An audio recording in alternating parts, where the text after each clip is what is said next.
Hey, Pokedad fan club, it's me, Pokedad, and I'm actually coming to you from R&B Games. This is the place where I play at my local league, and we're doing a deck profile from the new Fates Collide. We proxied out some stuff, and so we're gonna do Mega Alakazam today.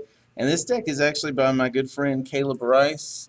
So we're gonna get right into this, and we're actually gonna do the Tuesday night fight, showing this off.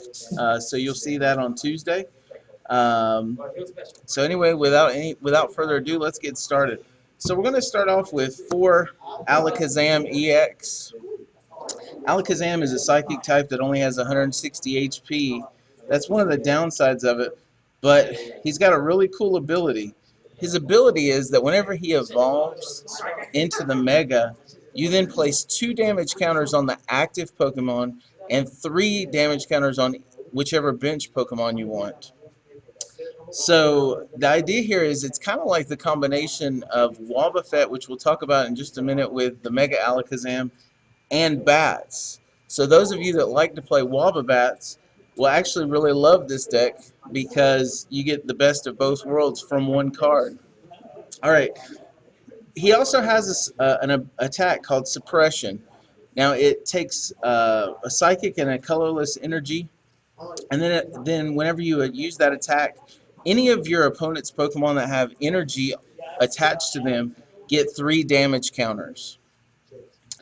And again, with Dimension Valley, we can reduce that down to just a single Psychic for an attack. Alright, now we go to the Mega. We play 3 Mega Alakazam. And again, when you evolve from the Alakazam to the Mega Alakazam, it gives you, you get to use the ability and do the damage counters. But then Mega Alakazam has an attack called Zen Force. And this is kind of like the Wobbuffet attack, but much stronger. So Zen Force for a Psychic and a colorless does 10 damage and then does 30 more damage for each counter that's already on your on the active Pokemon. So if you think about the math this way, if there's 4 damage counters on the active, Mega Alakazam will do 130 damage. That means it hits the magic number of 170 just for 4 damage counters, because you got the 130 plus the 4 that are on there already. So you can knock an EX out with just 4 damage counters on it.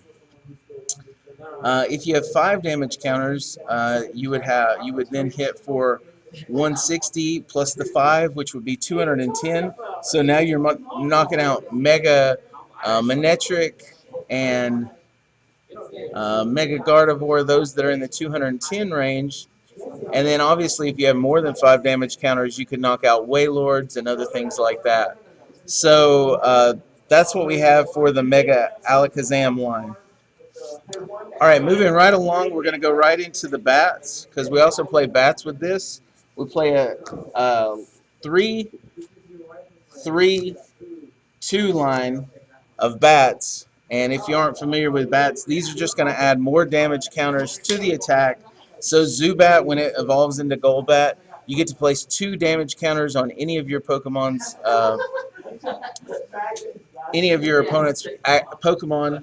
And then when you evolve from Golbat to Crobat, you get to add 3 more damage counters to any of your opponent's Pokemon. So this will kind of synergize us with the Mega Alakazam attack, so that if we just do simply evolve from Alakazam to Mega Alakazam and then evolve a Zubat to a Golbat, we can have 4 damage counters on the active Pokemon, and Mega Alakazam then can come in with Zen Force and just knock out the active if it's a 170 HP EX.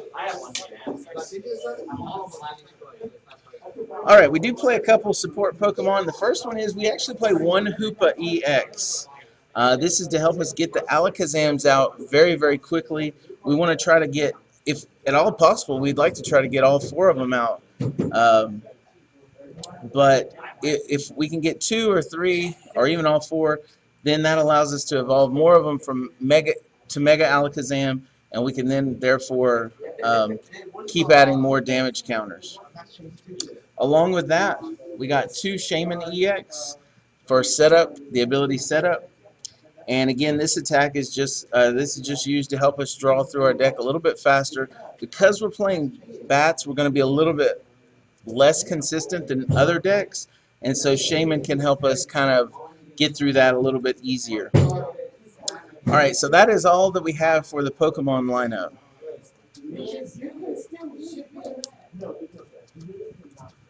Alright, we're going to move on to the supporters. We don't play a whole lot of supporters.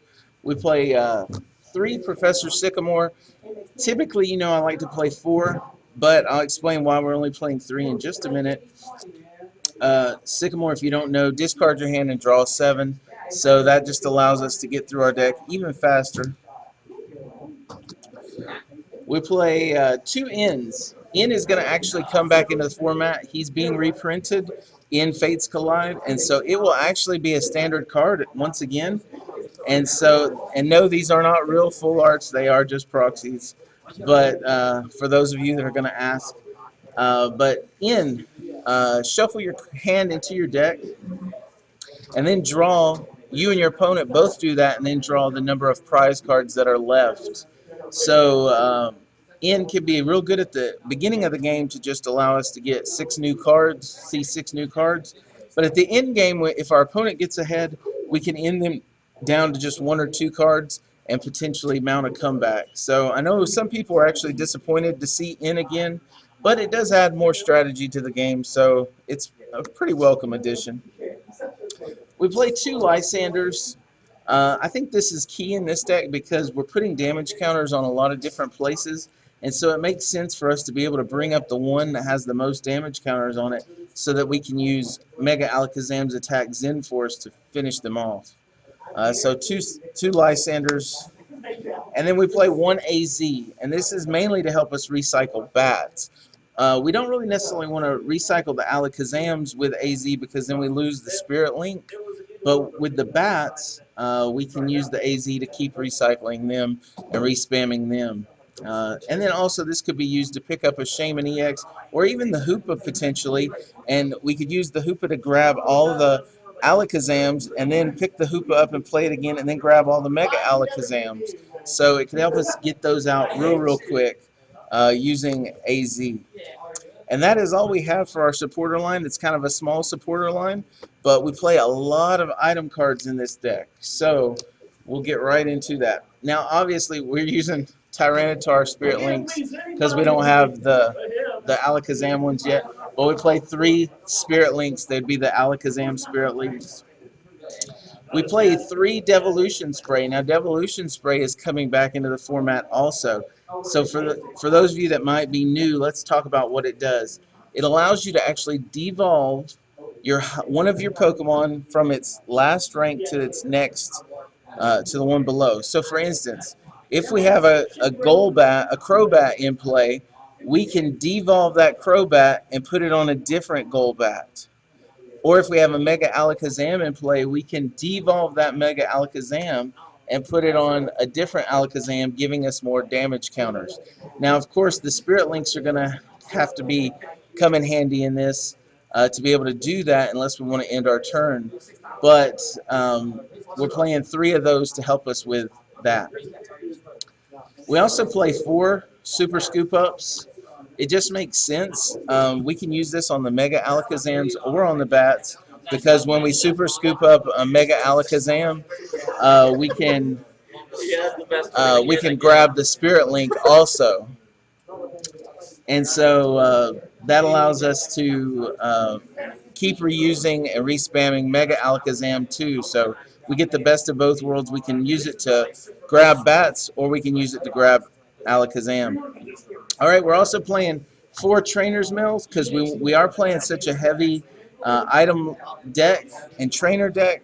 So we want to be able to get into supporters, get into the Super Scoop Ups, get into the Ultra Balls, and so that's why we play that. And it's just an overall good consistency card. It's one card that really should probably be in every deck. We're playing 4 Ultra Balls. We want to max out Ultra Ball. because we really want to try to hit that Hoopa on turn 1 if at all possible, so that we can get the Alakazams out, and we can also grab us a Shaman to keep going even further. Playing 4 VS Seekers so that we can reuse our supporters. That again is pretty much becoming a standard in every deck now.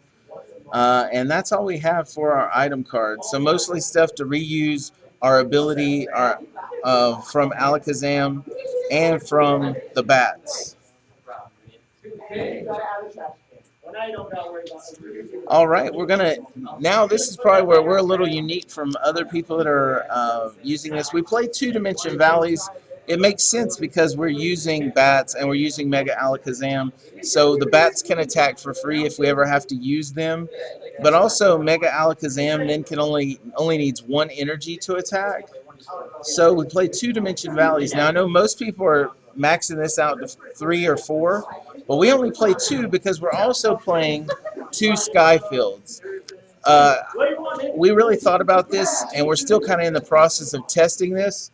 But with Hoopa in the deck and all the bats and all the Alakazams, you really want to try to get as many of those as you possibly can out on the field to begin evolving. And so Skyfield allows us the extra bench space to be able to use Shaman and Hoopa and also get all of our bats and all of our Alakazams out. And so therefore we play 2 of those. And later on we can bump the stadium for a Dimension Valley and then just get rid of our Shamans and our Hoopa, leaving us with just bats and Alakazam so they can't be easy targets in the late game. And that is all we have for our trainer cards. So we'll get right into the energy count. And because we decided to play the Skyfield, we play a little bit higher energy count than maybe some other people. We're playing 5 Psychic Energies, and then we're playing 3 Mystery Energies. And this can help us because we can use a Mystery Energy to get Hoopa out of the active if it gets Lysandered up. Or we can put that on Mega Alakazam and retreat him if we need to. The bats are going to have free retreat anyway, so the Mystery Energies weren't as necessary as just the regular energies, so we play 8 total energies. Anyway, guys, that is our Mega Alakazam deck. If you have any questions, feel free to leave that in the comments below. Also, tell us what you think about the build. What would you do differently about it?